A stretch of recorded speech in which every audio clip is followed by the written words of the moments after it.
What is happening in Manipur? The state has been torn by violence, internal conflict, shoot at sight orders, and internet lockdowns. I'm Barkha Dutt. You're with the Mojo story.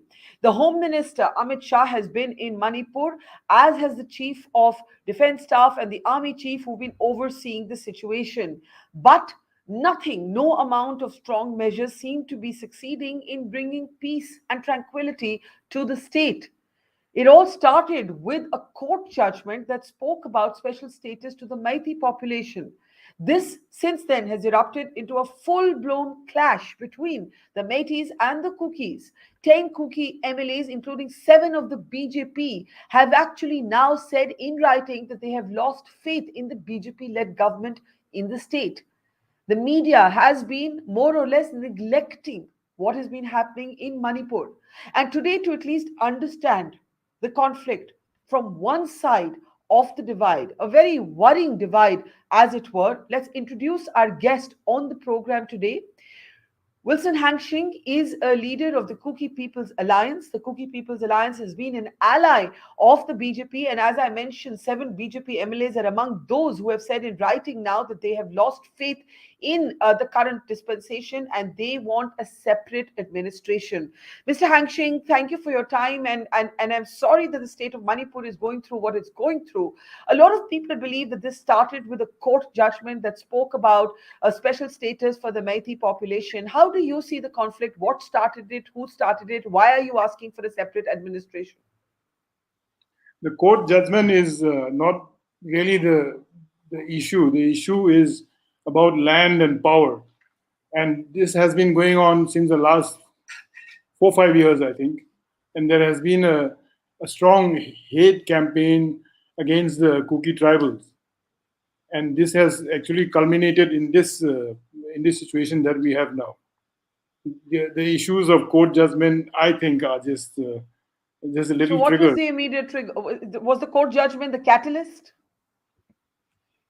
Well, because of the court judgment, the people were apprehensive that because of the court judgment and an erroneous decision of classification of the Meiteis as scheduled tribes would come through. So they were apprehensive. So they had a solidarity march in all the hill areas, and that the slogans were against the Manipur government and against the CM. But afterwards, this erupted in a hate slogan against the Kukis in all the valleys, and that is what led to this situation. Now, the Kuki People's Alliance, of which you are a leader, has been an ally of the BJP. Will that continue, or are BJP Kuki MLAs also extremely agitated? We've been reading very disturbing reports that one of them actually allegedly called the chief minister for help when he was under attack, and that help did not come. Yes, that's true. We are an ally of the BJP, and the BJP on their own actually do not need any allies. But we felt that it was better to be sitting with the BJP, which is in power in Delhi. And we see the Manipur BJP as not the real BJP. They are a Meitei party, Meitei-centric party. The CM is really a partisan MP. He doesn't seem to be the CM of Manipur. He seems to be just catering to the Meitei sentiment, and that and we see it as we see the Manipur government not as a BJP government. It is a BJP government, but the actions are Meitei government, and that they are riding on the BJP card and with their own local agenda. That's what we see it. So we have a difference between the Yeah. BJP in Delhi and also the BJP against the BJP in Manipur. But So I don't see. seven of the BJP legislatures are Kuki tribals. They all the 10 are Kuki tribals. Yes, 7 of them are. of which 7 are from the BJP. I meant to say, of which 7 are Yes. from the BJP. So what do do you think anything has changed after the visit of the Home Minister? He came last night and he's here today. He met the people in the valley, and now he's meeting the people in Churachandpur. This is one of the biggest hill districts in the south. Now tomorrow he's going to meet the hill tribals in the Kuki tribals in Kambupi, that is in the north. And our hope is with him and with the central government that they will come up with a solution. What is the solution? What is the solution? We saw people from the Kuki tribes, women, sit in protest in the heart of Delhi, holding placards saying, "We are Indians, not terrorists." This is an official statement. Comes that 40 militants have actually been gunned down. What is actually going on? That's the campaign that has been going on. In the beginning, we were labeled as poppy cultivators, drug dealers. Then we were labeled as illegal immigrants from probably the insinuation is that we have recently come from Burma, which is not the case. And now they are labeling us as terrorists. I mean, where will this all end? Labeling us all these negative things. This is You the s- problem. you have lost faith in the BJP government in the state. Is that correct? Yeah, we have lost in faith in the Meitei government in the state, which is blatantly their Meitei government. They are using they have sidelined all the Kuki officers in government, especially in the police department. They've given them places, posts where they don't even have their own security. In fact, the DGP, who is a Kuki, his house was burned down, and the other additional DGPs and joint DCPs, all the top 10 are all mostly Kukis. They're all in hiding in camps, in army camps. That is the state of affairs.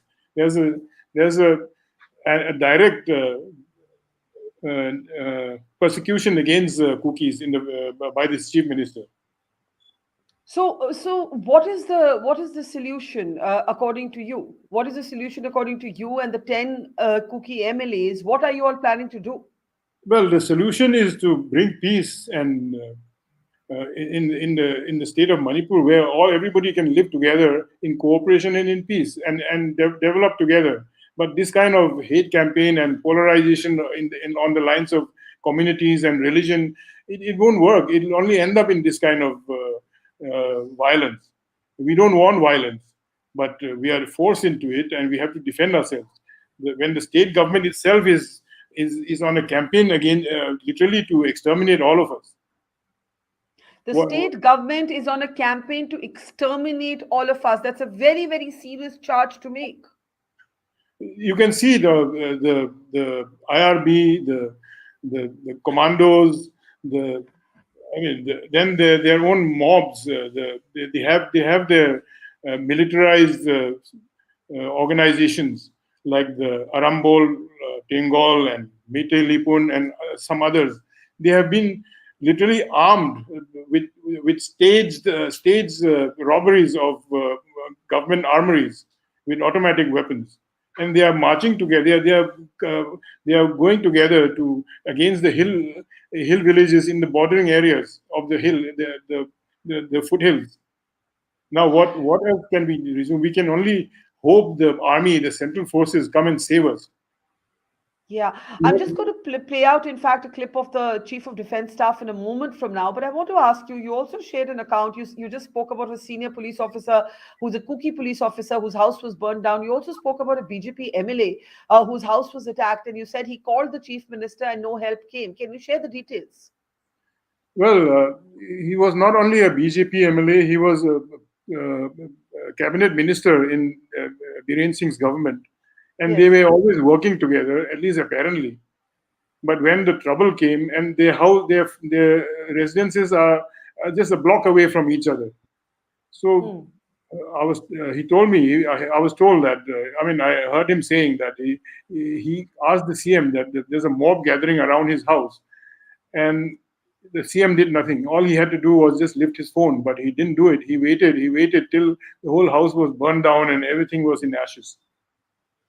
What do you think is the eventual aim of the chief minister, according to you? Pardon? You are blaming the chief minister. Are you asking for a change in chief minister then? What are you asking for now at this stage? We are asking for.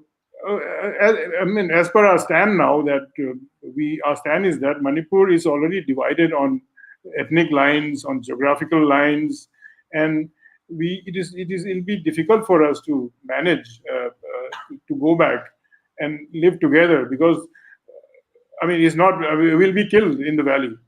So we're asking to to give us a separate administration directly through the governor or through the president or whatever the center feels like. That's why we have mentioned a separate administration, because my party MLAs were very much part of that 10 MLA signing. Yes. I want to play out for you a statement by the Chief of Defense Staff, General Anil Chauhan, and then I want your response to it. Listen in. Manipur situation, you see when this, I'll connect it with the question which you had earlier asked, the gentleman over there. In 2020, before to 2020, there was army, there was Assam Rifles, all deployed in the state of Manipur for counterinsurgency operations. But since the challenges on the northern borders were far more, we were able to withdraw the army, and the situation we thought had normalized. At least the insurgency part, that had normalized. And we were able to pull out the army units, and they had all gone to the northern borders. Unfortunately, this particular situation which is developed into Manipur has nothing to do with counterinsurgency or insurgency. It's primarily a clash between two ethnicities, and it's a law and order kind of a situation which we are helping the state government. So while we were there to fight insurgency, that level certainly has come down, come down enough to that level which permitted us to actually withdraw the armed forces from there. But right now we are into a different situation altogether, trying to separate out the communities which are, ethnic, because of ethnicity and a number of clashes which are happening.